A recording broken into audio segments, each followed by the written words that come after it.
Creatinine से ज्यादा important urine output होता है। हम मोस्टली उसी पे डिसाइड करते हैं कि पेशेंट का डायलिसिस करना है या नहीं। किडनी का सबसे इंपॉर्टेंट काम है ब्लड को फिल्टर करना और यूरिन बनाना। तो अगर क्रिएटिनाइन बढ़ भी रहा है बट यूरिन आउटपुट अच्छा है, मतलब किडनी अभी जिंदा है, तो मोस्टली ऐसे केसेस में हम डायलिसिस अवॉइड करते हैं। बट अगर क्रिएटिनाइन नॉर्मल है और यूरिन आना बंद हो गया है तो ये डेंजर साइन, क्योंकि यूरिन आउटपुट ही रियल टाइम मार्कर है जो हमें करंट किडनी कंडीशन बताता है। क्रिएटिनाइन को तो बढ़ने में बहुत टाइम लगता है, इसीलिए हम यूरिन आउटपुट पे ज्यादा ध्यान देते हैं किसी भी पेशेंट के। और एक इंपॉर्टेंट चीज होती है कि पेशेंट का क्रिएटिनाइन अभी अभी बढ़ा है या फिर बहुत टाइम से हाई है पेशेंट का क्रिएटिनाइन। अगर अक्यूटली पेशेंट का क्रिएटिनाइन बढ़ा है, मतलब अभी कुछ दिनों में किसी इन्फेक्शन की वजह से या फिर कुछ चीज की वजह से पेशेंट का क्रिएटिनाइन बढ़ा है, तो ये बहुत डेंजरस है। बट ये रिवर्सिबल होता है even without doing any dialysis. ये मोस्टली तब होता है जब पेशेंट सेप्सिस में होता है, मतलब बहुत ज्यादा इन्फेक्शन है पेशेंट की बॉडी में, या फिर पेशेंट को डिहाइड्रेशन बहुत ज्यादा है जिसकी वजह से खून ठीक से नहीं मिल रहा है पेशेंट की किडनीज को, या फिर पेशेंट का बीपी बहुत लो है, पेशेंट की किडनीज को इसमें भी अच्छे से खून नहीं मिलता, या फिर पाइलोनेफ्राइटिस नाम की एक कंडीशन होती है जिसमें किडनीज में इन्फेक्शन होता है।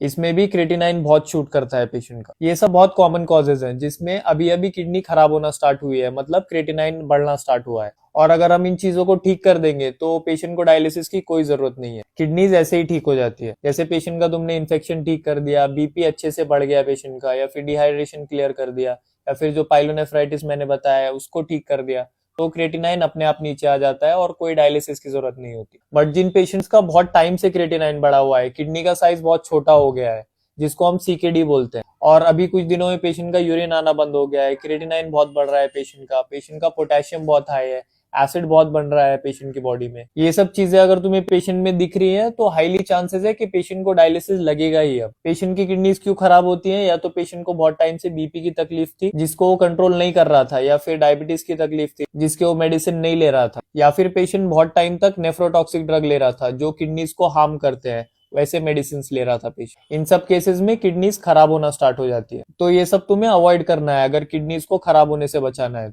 तो अगर तुम्हारे पेशेंट को यूरिन अच्छे से आ रहा है, पोटेशियम बहुत ज्यादा नहीं बढ़ा है, यूरिया बहुत ज्यादा नहीं बढ़ा है, या फिर बॉडी में एसिड बहुत ज्यादा नहीं बढ़ा है, तो तुम डायलिसिस के लिए वेट कर सकते हो। बट अगर पेशेंट को यूरिन आना बंद हो गया है, पेशेंट ब्रेथलेस है, पेशेंट का पोटेशियम बहुत हाई है, पेशेंट की बॉडी में एसिड बहुत है, तो ये सब इंडिकेशन है कि पेशेंट को डायलिसिस की जरूरत है। तो ऐसे तुम इजीली डिसाइड करते हो कि किस पेशेंट का डायलिसिस तुम्हें करना है और किस पेशेंट का नहीं करना है।